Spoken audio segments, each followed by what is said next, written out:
Probablemente hayas escuchado las palabras misteriosas que se mencionan en las noticias sobre los conflictos en Medio Oriente, suníes y chiíes. Suníes y chiíes son los dos grupos que conforman el Islam global. Estamos hablando de 1.800 millones de personas, casi una cuarta parte de toda la población del planeta. La religión de más rápido crecimiento en el mundo se dividió en dos desde el siglo V 900 años antes de la Reforma Protestante. Y esta división cambió no solo los cimientos del Islam, sino que también afecta la geopolítica en todo el mundo, el acceso a los recursos globales y los asuntos internacionales para siempre. Esta división no comenzó por un desacuerdo sobre Dios, la oración o una enseñanza religiosa. No, comenzó por una disputa familiar, un desacuerdo que más tarde llegaría a explicar los conflictos que vemos hoy en lugares como Irak, Siria, Líbano y Yemen. Explica el conflicto entre Irán y Arabia Saudita, los titulares que ves casi a diario. Pero aquí está el detalle. Quizás sus diferencias religiosas ya no sean el problema. Y en muchos sentidos, estas personas pacíficas en realidad son los chivos expiatorios de algo mucho más siniestro que ocurre tras bambalinas. Hoy vamos a desglosar la mayor disputa familiar de la historia, que puede que aún siga ocurriendo. Y créeme, es más sencillo de lo que piensas y mucho más importante de lo que imaginas. Así que siéntate, relájate y bienvenido al Religion Camp.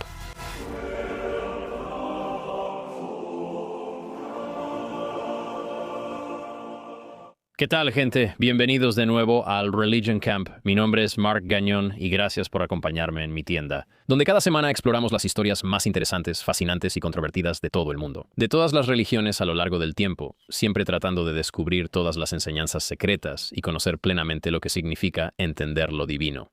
Como siempre, me acompaña mi querido amigo Christos Papadopoulos. Creo, ¿así se pronuncia? Como sea, Christos. Oye, no tenemos tiempo para eso, porque hoy vamos a entrar en una de las disputas religiosas más interesantes, polémicas y debatidas de todos los tiempos. Y esa es la distinción entre la división sunita y chiita en el Islam moderno. Ahora, para aclarar algunas cosas, déjenme empezar diciendo, uno, no fui criado como musulmán, solo soy un chico católico de Florida. Bien, sobre ese tema voy a pronunciar mal muchas palabras. Lo siento, mi pronunciación del árabe no es perfecta, pero haré mi mejor esfuerzo. En segundo lugar, no conozco todos los detalles ni todos los matices políticos de todo esto. He investigado bastante para entender este tema. Pero si me equivoco en algo, siéntanse libres de dejar un comentario, háganmelo saber, corríjanme. Puedo hacer una corrección en un video posterior. Así que, si me equivoco en algo o si se me pasa algo, por favor, solo díganmelo. Estoy abordando esto de buena fe y tratando de entender por qué existe esta distinción y por qué y cómo ha afectado el panorama político de nuestro mundo hoy en día. Ahora, si estás escuchando esto como un cristiano occidental como yo, probablemente estés familiarizado con el cisma religioso, ¿verdad? Tienes la Iglesia Católica Romana y la Ortodoxa Oriental, tienes a los protestantes y todas las denominaciones intermedias. Estas son distinciones dogmáticas religiosas que han ocurrido dentro de la Iglesia a lo largo de los años, y todas provienen de la misma raíz, Cristo mismo. Sin embargo, difieren en algunos puntos importantes sobre lo que significa ser un seguidor de Cristo. Algunas iglesias reconocen a otras, algunas no reconocen a otras. Y de manera similar, pero un poco menos beneficioso para los occidentales, el Islam tuvo una gran división al principio de la organización de su fe, lo que finalmente dividió la religión en dos facciones principales. Y estas facciones no solo han existido durante 1400 años, sino que todavía afectan mucho al mundo en el que vivimos hoy. Ahora, probablemente hayas escuchado estos términos, suní y chií, y tal vez los mencionan al hablar de los conflictos en Irak o las tensiones entre Irán y Arabia Saudita. Y el reportero dice algo como, oh, la división suní-chií, como si eso explicara todo. Y yo como tonto en casa pienso, sí, esa es una gran división. Pero en el fondo, siempre estoy como, no entiendo qué está pasando ahora. El asunto es que mucha gente no sabe qué significan esas palabras, y mucho menos cuál es la diferencia entre ellas. Así que vamos a explicarlo. Suní y chií son los nombres de dos facciones en las que se dividió el Islam, musulmanes suníes y chiíes. A estos últimos también se les conoce como musulmanes chiítas, como a veces los occidentales los llaman. Ahora, ¿cuál es la diferencia? Eso es justamente en lo que vamos a profundizar hoy. La buena noticia es que en realidad es más sencillo de lo que podrías pensar, pero también probablemente mucho más importante de lo que pensabas al principio. Ahora, aquí está lo sorprendente de todo esto. Estamos hablando de 1.800 millones de personas, casi una cuarta parte de toda la gente en la Tierra. Y para mí, de nuevo, esto simplemente refuerza la razón principal por la que hago este programa en primer lugar, porque realmente tengo una pasión y un deseo de entender a la humanidad y conectar con otros seres humanos con los que comparto este maravilloso planeta. Y no creo que sea posible hacer eso sin entender al Dios, la religión y la filosofía que ellos adoran. Así que, al considerar la escala y el alcance del Islam en el mundo moderno, quiero decir, 1.800 millones de personas que han organizado su vida en torno a esta religión, creo que es, ya sabes, algo bastante importante de entender ahora. De estos 1.800 millones están divididos de cierta manera en suníes y chiíes. Ahora, tratar de entender esto es como tratar de entender la política global sin saber la diferencia entre, por ejemplo, demócratas y republicanos en Estados Unidos, excepto que aquí lo que está en juego es mayor y además la historia se remonta aún más atrás. La verdad es que esta división ocurrió tan temprano en la historia islámica que ha estado moldeando los eventos mundiales durante siglos, literalmente. Estamos hablando del año 632 después de Cristo. Para ponerlo en perspectiva, esta división es más antigua que el cisma entre la Iglesia Católica Romana y la Iglesia Ortodoxa Oriental, o el protestantismo. Me refiero a que ocurrió casi 900 años antes de la Reforma, pero aquí es donde las cosas se ponen interesantes, porque a diferencia de otras divisiones religiosas que quizá conozcas, esta no comenzó porque la gente estuviera en desacuerdo sobre Dios o la oración, ni siquiera sobre enseñanzas religiosas importantes. Comenzó por algo mucho más humano, en cierto modo, y hasta más comprensible, como un problema de sucesión, una especie de pelea familiar. La división en el Islam ocurrió porque después de la muerte del profeta Muhammad, la paz sea con él, y con eso ya queda dicho para el resto del episodio, porque para que esto fluya no lo voy a decir cada vez, pero mis respetos para él. El resto de los musulmanes en ese momento y los otros líderes musulmanes no pudieron ponerse de acuerdo sobre quién asumiría el papel de líder. Piénsalo de esta manera, ¿sabes cómo cuando un director general se retira hay drama sobre quién va a tomar el control de la empresa? Tal vez la junta quiere votar por una persona, pero la familia piensa que tal vez alguien más lo merece.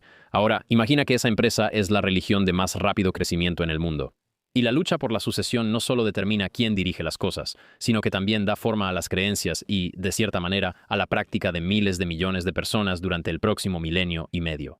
Y eso es exactamente lo que sucede cuando el profeta muere en el año 632 después de Cristo. Él había construido este movimiento increíble que había unido a la mayor parte de la península arábiga bajo el Islam. La gente se convertía al Islam por todos lados. El comercio estaba en auge, pero de repente el líder se va y no había dejado exactamente un plan claro de sucesión.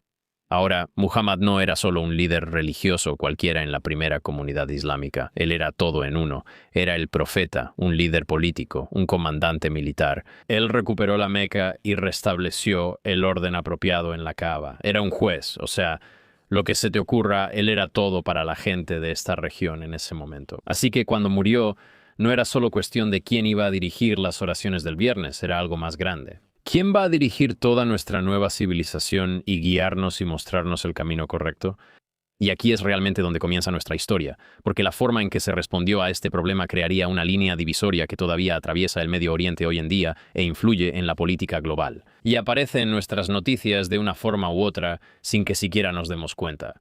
Así que la primera pregunta que podrías hacerte es, ¿por qué los hijos de Muhammad no tomaron el control cuando él falleció? Digo, esa sería la sucesión más obvia, ¿no? El padre se lo pasa al hijo. Entonces, como sabemos, Muhammad tuvo 3 hijos. Tuvo muchos hijos, pero específicamente 3 varones. Y de esos 3 hijos todos habían fallecido antes de la muerte del profeta, así que no pudieron estar presentes para la sucesión. Entonces, ¿qué sucede después? Algunas personas pensaron que la respuesta era obvia. Creían que Ali, el primo y yerno de Muhammad, debía liderar. Quiero decir, él era de la familia, fue uno de los primeros en convertirse al Islam, había demostrado ser un guerrero y un compañero leal. Y desde su perspectiva, el liderazgo debía mantenerse dentro del linaje del profeta, ¿no? Quiero decir, eso tiene sentido. Pero otros no estaban de acuerdo. Pensaban que la comunidad debía elegir a quien fuera más calificado, sin importar los lazos familiares. Y ellos creían que Abu Bakr, el amigo cercano y suegro de Muhammad, era quien debía tomar el mando. Abu Bakr era mayor, un poco más respetado y había sido el compañero de confianza de Muhammad desde el principio. Ahora, aquí está lo crucial que hay que entender. Ambos bandos eran creyentes sinceros, tratando de hacer lo que pensaban que el profeta hubiera querido.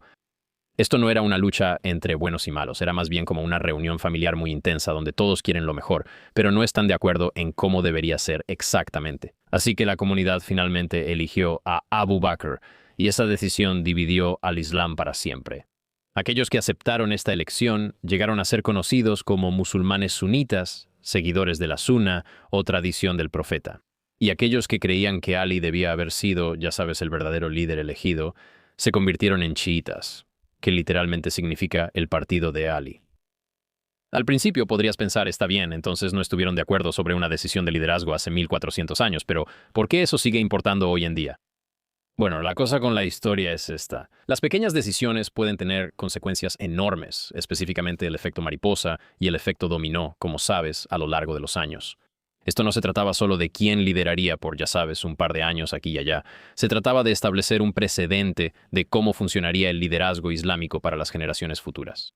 Porque después de que ese nuevo líder, ya sabes, Ali o Abu Bakr muera, ¿qué pasa después? ¿Continúa yendo a la persona más calificada designada por el líder actual o pasa a alguien de la línea familiar? Y esto nunca se codificó oficialmente. Y ese precedente lo cambiaría todo. ¿Cómo funciona la autoridad religiosa dentro del Islam? ¿Quién puede interpretar la ley islámica? A medida que pasa el tiempo, ¿cuál debe ser la relación entre el poder político y religioso? Si el liderazgo viene por linaje o por elección de la comunidad, estas son preguntas fundamentales. Y hay más. Todo se remonta al día en que el Islam perdió al profeta, ese momento en el año 632 después de Cristo. Ahora, vale la pena decir que el Corán es un libro sagrado, inspirado, que, ya sabes, básicamente le fue dado al profeta por Dios. Fue hablado específicamente por Dios. Es la sagrada escritura del Corán. Así que esta distinción de liderazgo no necesariamente cambia nada sobre la fe o la religión. Más bien, se trata de quién la va a interpretar en el futuro. ¿Qué pasa si surge algo como la inteligencia artificial o algún tipo de intermediario raro de apuestas? ¿Quién va a interpretar si esa ley es válida para que los musulmanes la practiquen o no? Así que hoy vamos a desglosar uno de los desacuerdos más grandes de la historia moderna. Y vamos a ver cómo una disputa por la sucesión se convirtió en esta división religiosa y cómo la geografía la hizo aún más complicada. Y cómo esta antigua división explica algunos conflictos que están ocurriendo ahora mismo, no solo en Medio Oriente, sino incluso en tu propia ciudad. Así que esta disputa no fue solo un desacuerdo común, fue una pelea que básicamente dividiría al mundo, ya sabes, y a la religión de más rápido crecimiento para siempre. Así que veamos el momento. Muy bien, 8 de junio del año 632 después de Cristo, el profeta acaba de morir inesperadamente en Medina, que está en lo que hoy es Arabia Saudita. Nadie ha confirmado realmente cómo falleció, solo que fue después de una breve enfermedad y algunos sospechan que quizá fue fiebre. Incluso hay algunas tradiciones que dicen que fue envenenado por una mujer, pero incluso eso se discute, si fue algo simbólico o literal. De cualquier manera, el profeta ha fallecido y la comunidad islámica está en shock. Este hombre literalmente había unido a un montón de tribus en guerra en toda Arabia, creó una nueva civilización y construyó un movimiento que se estaba expandiendo más rápido que un incendio forestal. Y ahora él ya no está, y de repente nadie sabe qué va a pasar después, y las cosas, como te puedes imaginar, se complican bastante rápido. Muhammad no tuvo un hijo que sobreviviera hasta la edad adulta, como dijimos, así que no tenía un heredero directo. Tampoco nombró a un sucesor fuera de su familia para continuar con su linaje. Entonces, ya sabes, nunca escribió algo como, oigan, esta persona debe liderar después de mí, o algo así. Y ya sabes, no dejó un testamento ni ningún tipo de instrucción clara para después de su muerte. Así que los líderes de la comunidad básicamente se están mirando entre ellos, como diciendo, bueno, ¿y ahora qué? Así que en cuestión de horas, literalmente horas, empiezan a formarse dos bandos, y aquí es donde puedes ver lo humano que es todo esto. El primer bando ahora se está agrupando en torno a Ali. Ali no era solo un tipo cualquiera, él y el profeta eran muy cercanos, o sea, extremadamente cercanos. Era el primo hermano de Muhammad, a quien crió en su casa como a un hijo. También se había casado con la hija de Muhammad, Fátima, lo que lo convertía tanto en primo como en yerno de Muhammad. O sea, eso es, quiero decir, lo más cercano que se puede estar. El tipo fue una de las primeras personas en convertirse al Islam cuando apenas era un niño. También había luchado junto a Muhammad en todas las batallas importantes y, según todos los relatos, demostró ser un guerrero y un líder. Así que, para los seguidores de Ali, la elección es bastante obvia, ¿no? Mantenerlo en la familia. Muhammad claramente amaba y confiaba en este tipo. Además, hay algo que simplemente se siente correcto para la gente sobre la sucesión por linaje de sangre. Es algo intuitivo, es directo. Y es como la mayoría de las sociedades funcionaron durante, ya sabes, miles de años, específicamente en esa época. Y sinceramente, es como muchas de ellas todavía funcionan hoy en día.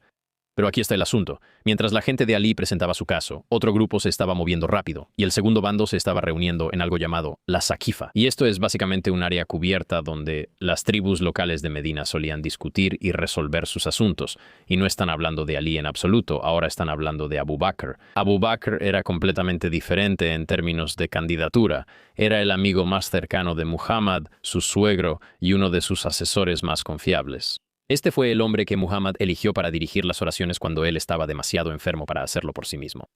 Quiero decir, Abu Bakr era un poco mayor, tenía experiencia y también había estado ahí desde el primer día de este movimiento islámico. Y aquí es donde se pone interesante. Desde una perspectiva política, ambos lados tenían muy buenos argumentos a favor de sus candidatos. Los seguidores de Ali, ya sabes, el primer grupo diría, mira, era de la familia, era de confianza y a Ali le dieron responsabilidades especiales.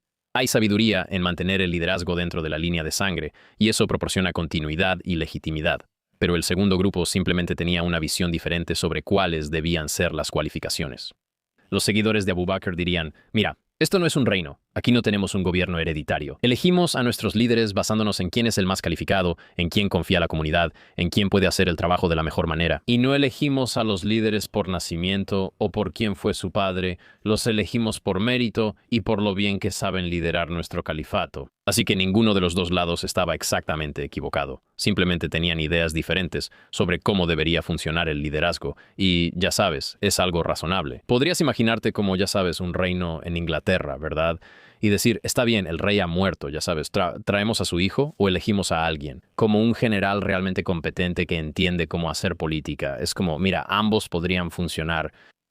Pero como con todo en la vida, el momento es lo que importa. Y Abu Bakr, que es el grupo 2, se movieron más rápido.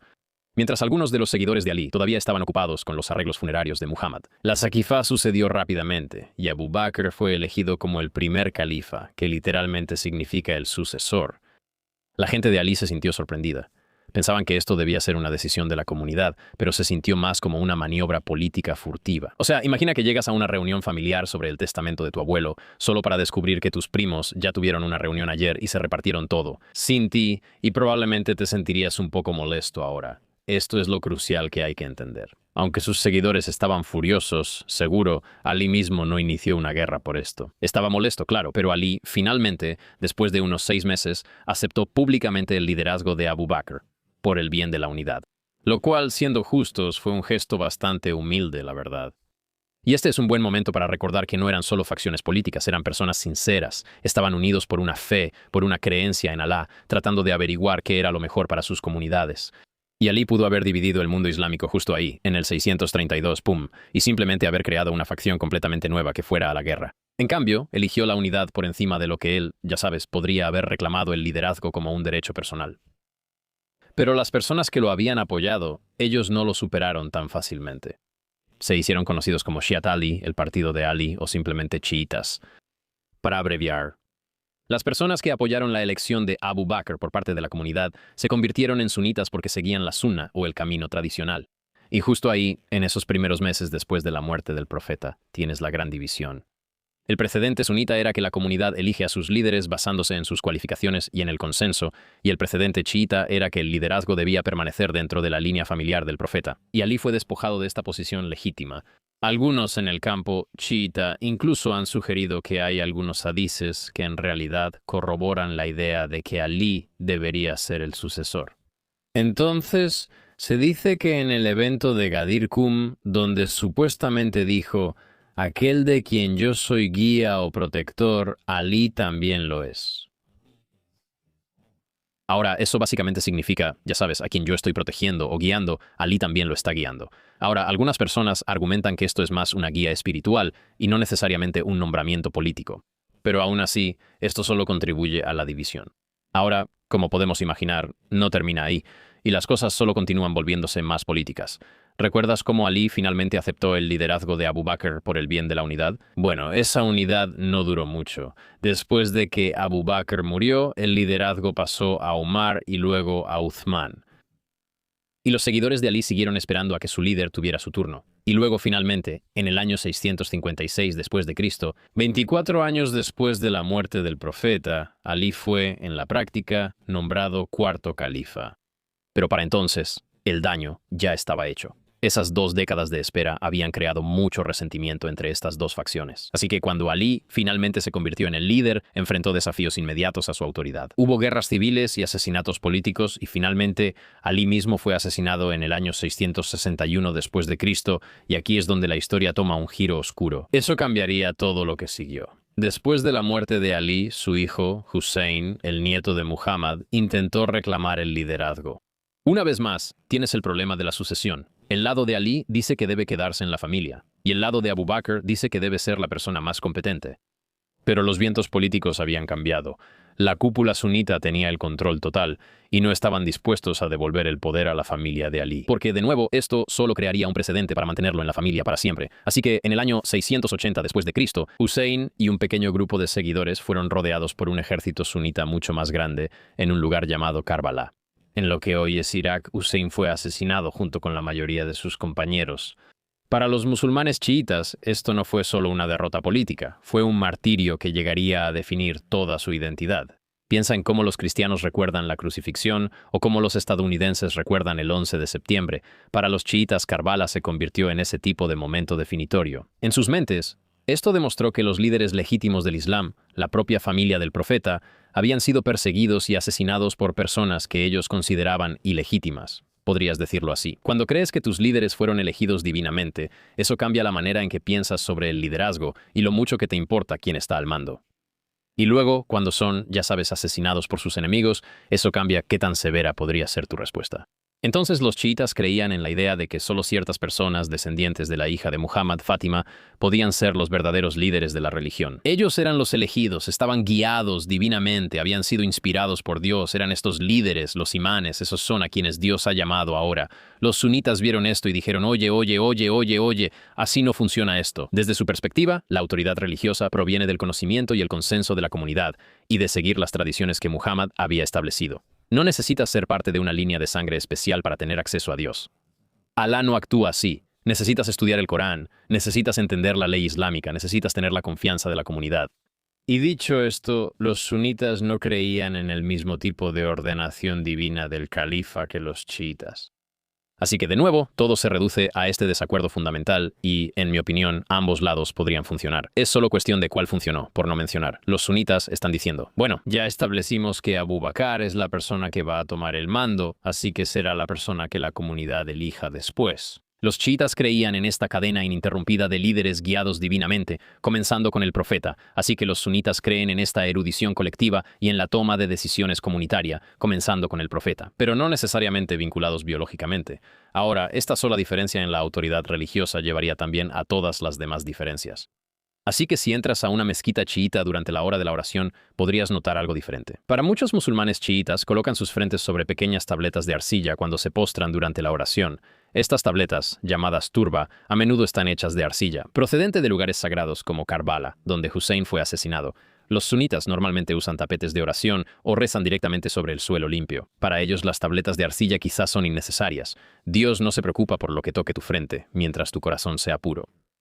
No es una gran diferencia, pero es visible. Es como cuando algunas denominaciones cristianas usan diferentes tipos de pan para la comunión, o lo que la comunión significa para ellos, o como algunas comunidades judías usan diferentes estilos de cubiertas para la cabeza. Algunos, ya sabes, tienen la misma fe central, pero se manifiesta en prácticas ligeramente diferentes. Eso significa cosas diferentes para los descendientes de ese grupo específico, ya sabes.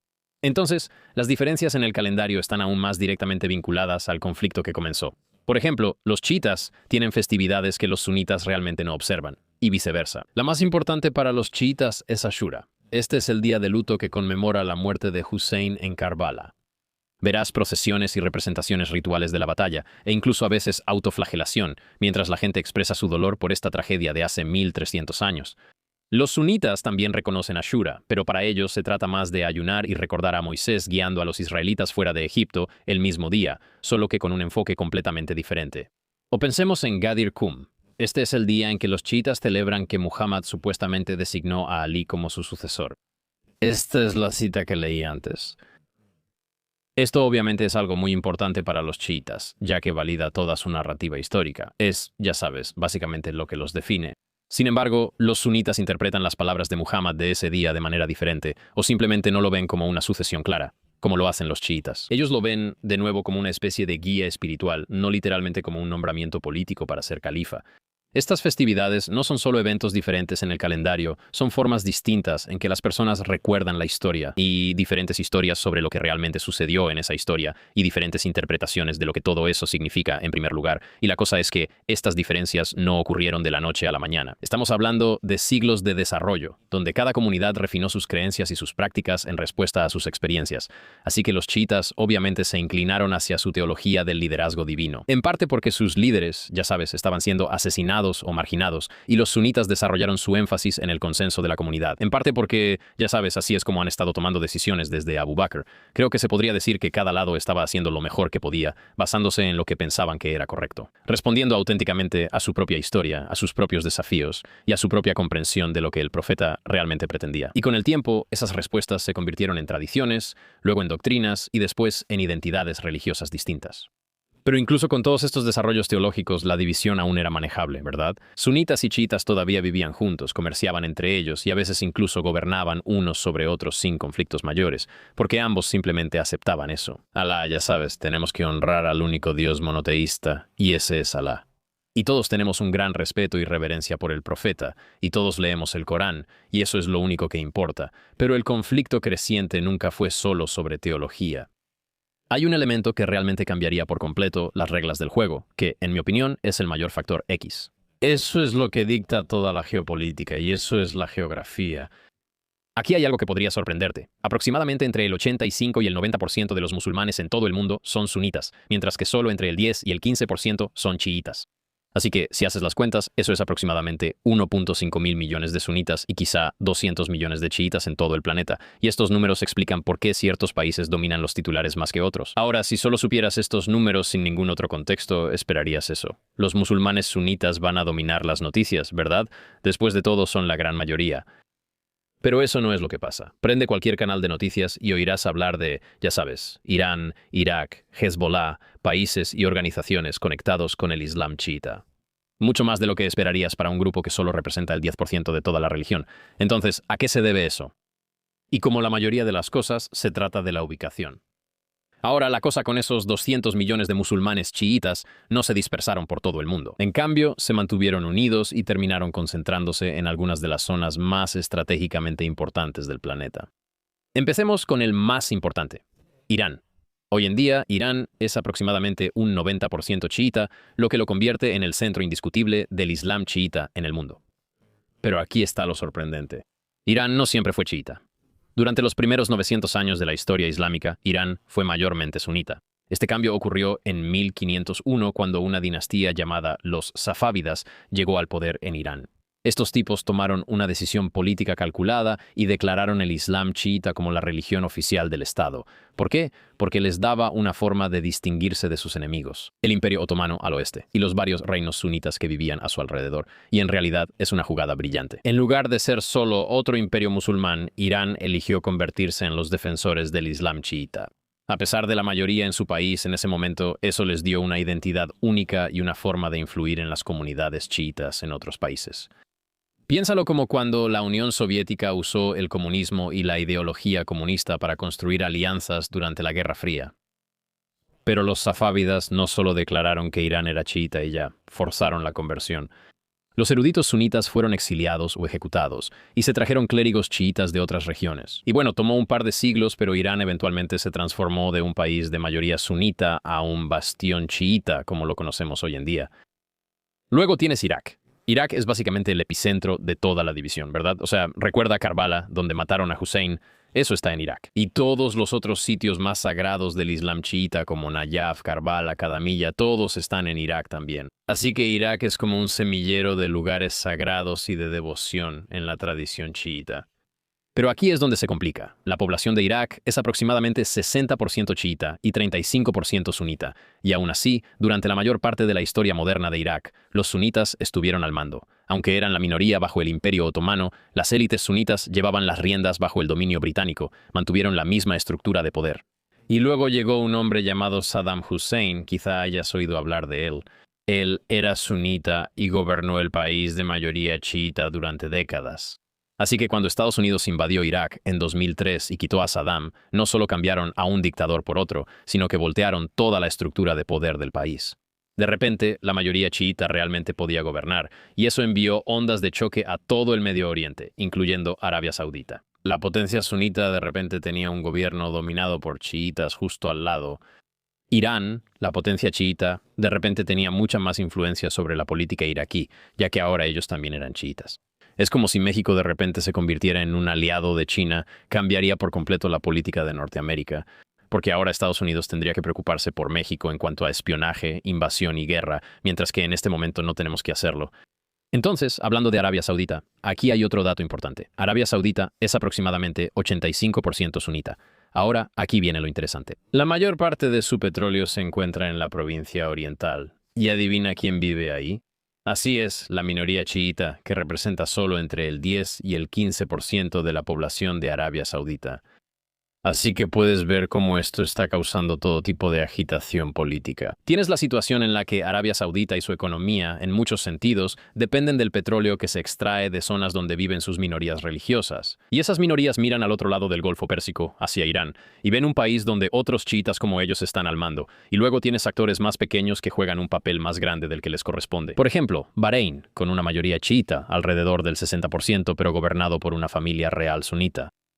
También alberga la quinta flota de Estados Unidos, que es estratégicamente crucial para Estados Unidos y nuestros intereses geopolíticos.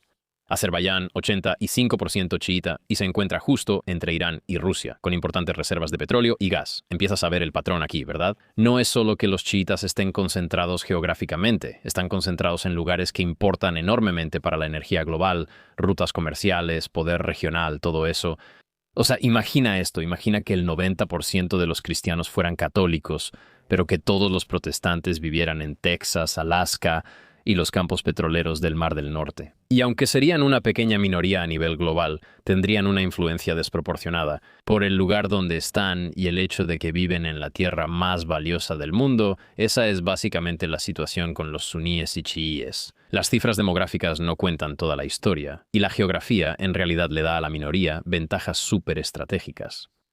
Y no pensabas que esto fuera posible, pero aquí es donde se pone aún más interesante y aún más complicado. Estas concentraciones geográficas no solo tienen que ver con la geopolítica moderna, crean sistemas de alianzas naturales que cruzan las fronteras nacionales. Por ejemplo, Irán no solo se preocupa por los chiitas en su propio país, se ven a sí mismos como protectores de los chiitas en todas partes, como en Irak, Siria, Líbano, Yemen. Donde quiera que haya chiitas, Irán es el protector. Es algo parecido a cómo Israel se ve conectado con las comunidades judías en todo el mundo. Su identidad étnica pesa más. Para ellos es un vínculo más fuerte que su propia nacionalidad. Ser chiita es más importante para ellos en algunos aspectos que ser iraní. Por ejemplo, Arabia Saudita juega el mismo juego desde el lado sunita. Ellos financian mezquitas y escuelas religiosas en todo el mundo sunita y se posicionan como los guardianes del sitio más sagrado del Islam. Obviamente en la Meca y Medina, como sabes, cuando los musulmanes rezan en todo el mundo, siempre intentan rezar en dirección a la Meca. Por si no lo sabías, eso está en Arabia Saudita. Entonces, ¿qué es lo que tienes aquí? En esta situación donde, ya sabes, los conflictos locales se convierten en guerras indirectas entre potencias regionales, cuando hay combates en Siria, no se trata solo de Siria. Tienes a Irán apoyando a gobiernos aliados chiitas, mientras que Arabia Saudita y otras potencias sunitas apoyan a la oposición. Y cuando hay conflicto en Yemen, ocurre la misma dinámica. Así que lo loco de esto es que muchos de estos conflictos en realidad no se centran en diferencias religiosas, suelen ser más sobre los grandes actores. Irán y Arabia Saudita compiten por influencia regional, usando su identidad religiosa como una forma de construir coaliciones y justificar su participación en la región.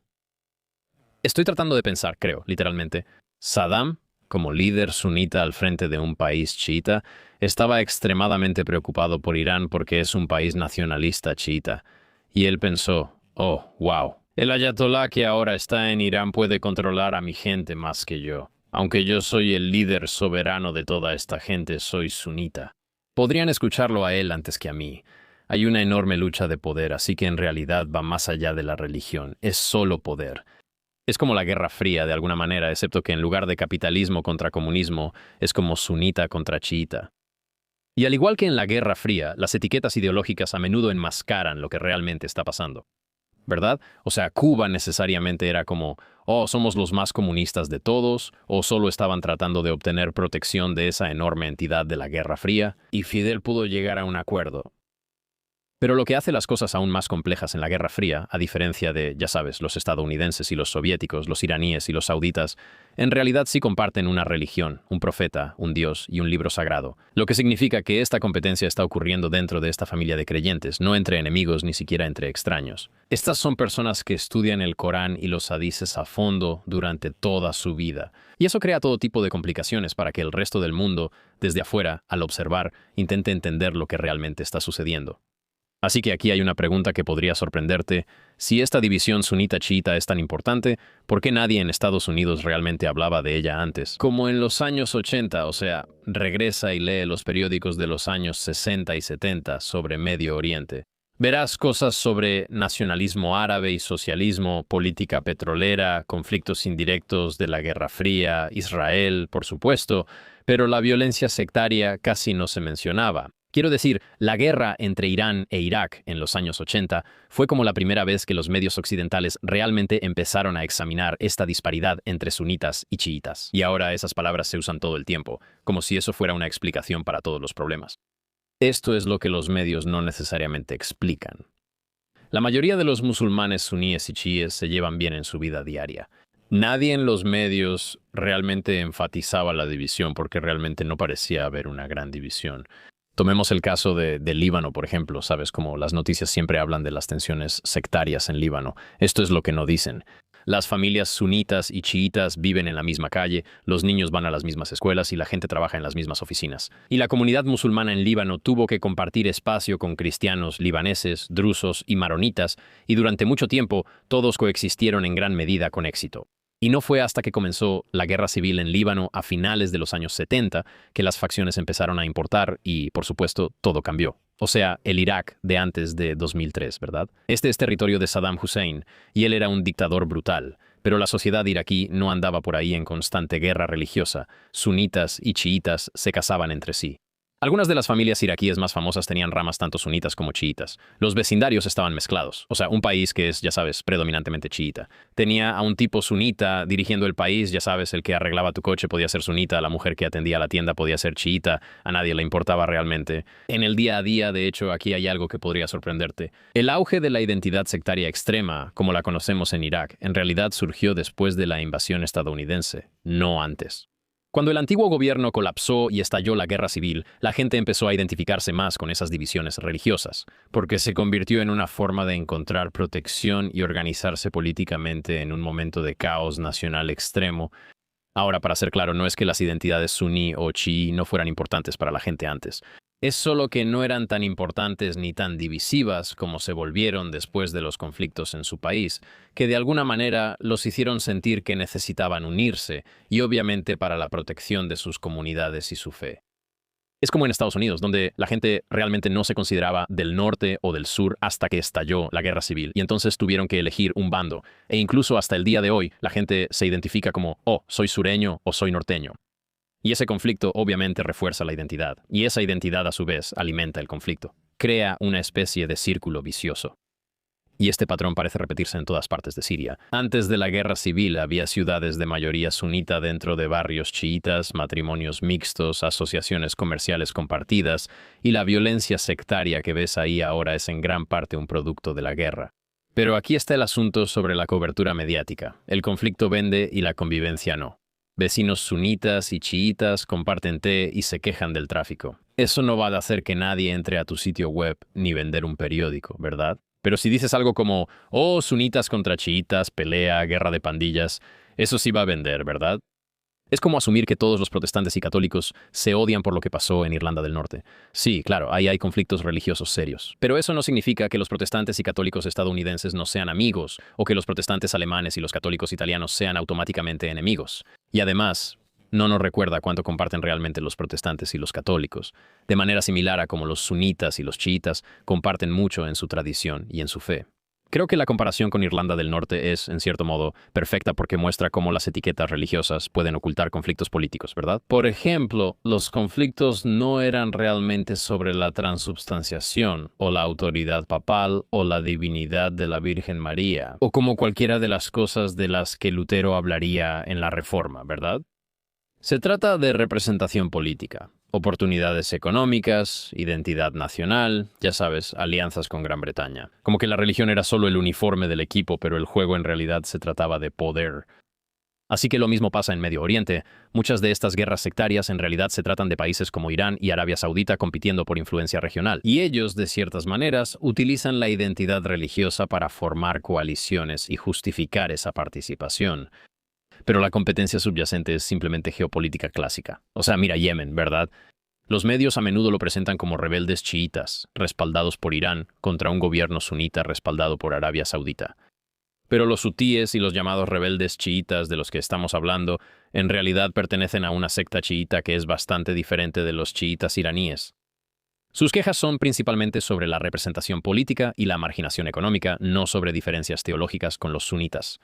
Así que Irán empezó a apoyarlos, no por una profunda solidaridad religiosa, sino porque respaldar a los hutíes le daba a Irán una forma de presionar a Arabia Saudita y mantener ocupados los recursos militares sauditas. Esto es una jugada estratégica, no una movida espiritual. Que la gente, ya sabes, los imanes están revisando el Corán y diciendo como necesitamos, ya sabes, enseñar la interpretación islámica del Corán o los hadices. De esta manera es como decir, oye, vamos a presionar a este gobierno. Siria, exactamente lo mismo. Bashar al-Assad ni siquiera es técnicamente chiita, es alawita, que es una rama completamente diferente del Islam que algunos musulmanes ni siquiera consideran islámica. Eso es otro tema completamente distinto, lo veremos otro día. Pero Irán lo apoya, no por lazos religiosos, sino porque Siria es su vía para influir en Líbano y su principal aliado en la región. Así que vamos a tomar un descanso por un segundo, ¿de acuerdo? Sé que fue mucho contexto político y religioso en el que acabamos de meternos. Siento que necesito un tablero de corcho con chinchetas o algo así solo para que esto tenga sentido. No es una conspiración, pero sí es complicado. Lo triste de todo esto, sin embargo, es que la familia musulmana promedio que vive en tu vecindario está mucho más preocupada por las calificaciones de sus hijos y por pagar las cuentas que por todo esto. Diferencias teológicas de hace 1400 años, así como la familia cristiana estadounidense promedio, se preocupa más por su hipoteca que por, no sé, la guerra de los 30 años o lo que sea. Así que aquí tienes un dosis de realidad basado en mi experiencia personal. He estado en algunos países musulmanes en mi vida. ¿Y sabes de qué discute realmente la gente? De fútbol, política, shawarma, Hamas. Como si sus hijos deberían ser doctores, estudiar para ser abogados, cosas así, cosas humanas. Sí, obviamente la identidad religiosa importa. No estoy minimizando eso en absoluto. Influye en cómo vota la gente, cómo forman su cultura y con quién podrían querer casarse, qué celebraciones. Pero la separación entre sunitas y chiitas no es esta guerra tribal total y absorbente que las noticias suelen hacer parecer. El asunto es que cuando estallan conflictos, ya sea en Irak, Siria o Yemen, las diferencias religiosas se vuelven una forma conveniente de organizar bandos y motivar a los combatientes, y ejercer presión sobre diferentes gobiernos, y distintos gobiernos usarán estas cosas como formas de presionar a otros gobiernos.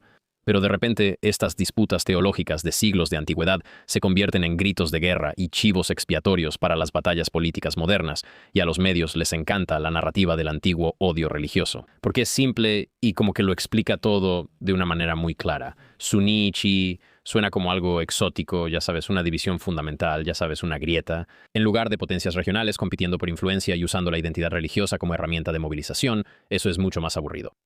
Pero la historia simple no es la verdadera historia. La verdadera historia es un poco más desordenada y más humana, y sinceramente, en algunos aspectos, más optimista. Porque si estos conflictos realmente se trataran de diferencias religiosas irreconciliables que se remontan a hace 1400 años, entonces no habría esperanza de establecer la paz. Pero si se trata principalmente de política, poder y recursos, y de gobiernos en la cima, que están principalmente preocupados por el poder. Bueno, entonces esos son problemas humanos que los seres humanos ya han aprendido a resolver antes. La tragedia es que cuando los conflictos políticos se mezclan con la identidad religiosa, se vuelven mucho más difíciles de entender. Porque ahora no solo estás discutiendo de política, estás discutiendo sobre quién representa la verdadera fe, quién realmente traiciona a sus antepasados y a quién apoya realmente a Alá. Es un poco como cuando, ya sabes, los asuntos familiares, te metes en eso con un colega. No solo estás en desacuerdo, no es solo una diferencia profesional. Es como si estuvieras discutiendo con tu hermana, la hermana con la que creciste. Y esta es tu hermana a la que has conocido toda tu vida. Y ella siempre hacía esa cosa que tú sabías que iba a hacer, es como mucho más personal. Y eso definitivamente es parte de lo que convierte la disputa sucesoria del siglo VII en un desastre geopolítico del siglo XXI. Así que entender la raíz de esta división y por qué sucedió es definitivamente clave para entender por qué el Medio Oriente es como es. Al menos en lo que respecta, ya sabes, a la población musulmana, ni siquiera estamos hablando de otras religiones en la región o del wahabismo ni nada por el estilo. Pero la división inicial en el Islam sí nos ayuda a entender mejor los problemas actuales y también cómo están entrelazados con la religión.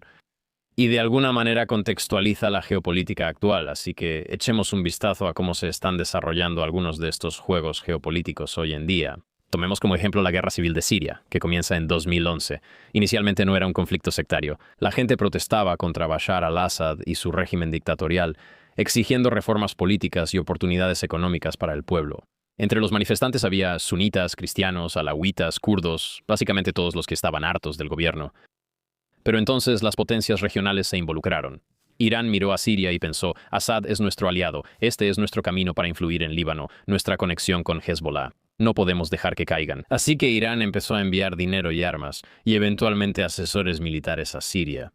Arabia Saudita y otros estados del Golfo vieron esto y pensaron que era su oportunidad para debilitar la influencia de Irán y tal vez conseguir un gobierno afín a los sunitas en Damasco. Así que empezaron a financiar grupos rebeldes. De repente, un movimiento de protesta sobre empleos y libertad política se convierte en esta guerra indirecta entre el Irán chiita y la Arabia Saudita sunita. Las etiquetas religiosas se convierten en formas de organizar el apoyo interno e internacional, aunque esa no sea necesariamente la causa del conflicto. Vemos que este patrón también aparece en Yemen. Los hutíes, que son de una minoría chiita en Yemen, comenzaron la rebelión porque se sentían marginados por la mayoría sunita. Tenían quejas legítimas sobre la representación política, el desarrollo económico, cosas que ves en grupos minoritarios de cualquier nación. Pero cuando Irán vio la oportunidad de presionar a Arabia Saudita apoyando a los hutíes y Arabia Saudita vio a un grupo respaldado por Irán tomando el control de su vecino, como esta amenaza existencial, ahora tienes lo que parece una guerra sectaria. Pero de nuevo, en realidad, se trata más de estas dos superpotencias en la región, usando Yemen como un campo de batalla. Irak es probablemente el ejemplo más claro, ¿verdad? Estados Unidos sacó a Saddam del poder en 2003. El nuevo gobierno de mayoría chiita de Irak desarrolla lazos más estrechos con Irán. Comparten una frontera, comparten religión y una historia de opresión bajo el dominio sunita. Arabia Saudita y otras potencias sunitas vieron esto y obviamente se asustaron un poco. No podemos tener la influencia iraní justo al lado, en un país con el que comparten esta enorme frontera. Así que empezaron a apoyar a grupos sunitas en Irak, incluyendo algunos que se volvieron bastante extremistas. Y luego está Turquía. Turquía es mayoritariamente sunita, así que esperarías que automáticamente se pusieran del lado de Arabia Saudita, ¿verdad? Dos países sunitas. Bang. No. En Siria, Turquía a menudo ha estado en desacuerdo con la política saudita porque Turquía tiene sus propios intereses. Controlar a los grupos kurdos en su frontera, mantener influencia en los antiguos territorios otomanos y gestionar a los refugiados. O mira a Pakistán, que es mayormente sunita, pero mantienen buenas relaciones con Irán porque comparten una frontera y necesitan gestionar su propia minoría chiita. La geografía y la economía casi siempre importan más que la teología en estos casos. Y el resultado de todo esto es que, ya sabes, hace que Medio Oriente parezca una imagen de odio sectario ancestral, y nadie puede ponerse de acuerdo ni siquiera sobre la propia sucesión del profeta. Pero por otro lado, en realidad es este tapiz desordenado de poder moderno y competencia, que se desarrolla a través de actores locales que sirven de intermediarios. Así que cuando leas, ya sabes, sobre la violencia entre sunitas y chiitas, solo pregúntate, ¿cuáles son los intereses estratégicos en juego y quién se beneficia de presentar esto como un conflicto religioso? Y este marco explica por qué la invasión de Irak en 2003 fue un punto de inflexión tan grande. No solo sacó del poder a un dictador, sino que volteó el equilibrio de poder regional. De repente, Irán tuvo más influencia sobre Irak, lo que cambió por completo la manera en que las potencias regionales calculaban sus intereses. También explica por qué la primavera árabe fue tan desestabilizadora.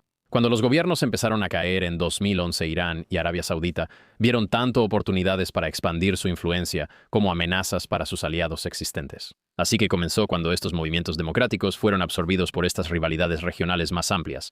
Incluso explica algunas de las dinámicas extrañas en lugares como Líbano, donde Hezbollah, una milicia chiita respaldada por Irán, proporciona servicios sociales y combate a las fuerzas israelíes, pero también actúa como brazo de Irán en los conflictos regionales. Ahora, sé que todo esto es mucho, y en algún momento haremos un análisis profundo sobre los diferentes grupos de milicias religiosas independientes en todo Medio Oriente. Pero aquí está el asunto, que es algo deprimente, pero a la vez un poco optimista sobre todo esto. Es deprimente porque significa que mucha gente está muriendo en conflictos que realmente no tienen que ver con sus problemas locales, ¿verdad? Sirios, libaneses, yemeníes, iraquíes, ellos están pagando el precio por estas luchas de poder regionales y guerras por delegación. Pero también es esperanzador porque significa que estos conflictos no son fundamentales, no se tratan necesariamente solo de diferencias religiosas irreconciliables, lo que significa que, con suerte, algún día podrían resolverse mediante soluciones políticas o gobernanza o instituciones inclusivas, negociaciones, reparto de poder, cosas así. Pero esa es más o menos la verdadera historia, según lo entiendo, así que la próxima vez que veas estos titulares, buscarás los intereses estratégicos detrás de todas esas etiquetas religiosas. Y entiendes por qué esta disputa familiar de 1400 años todavía da forma al mundo hoy en día. Así que ahí lo tienes, la división sunita-chiita explicada. Espero que sin demasiado lenguaje académico. Hice mi mejor esfuerzo.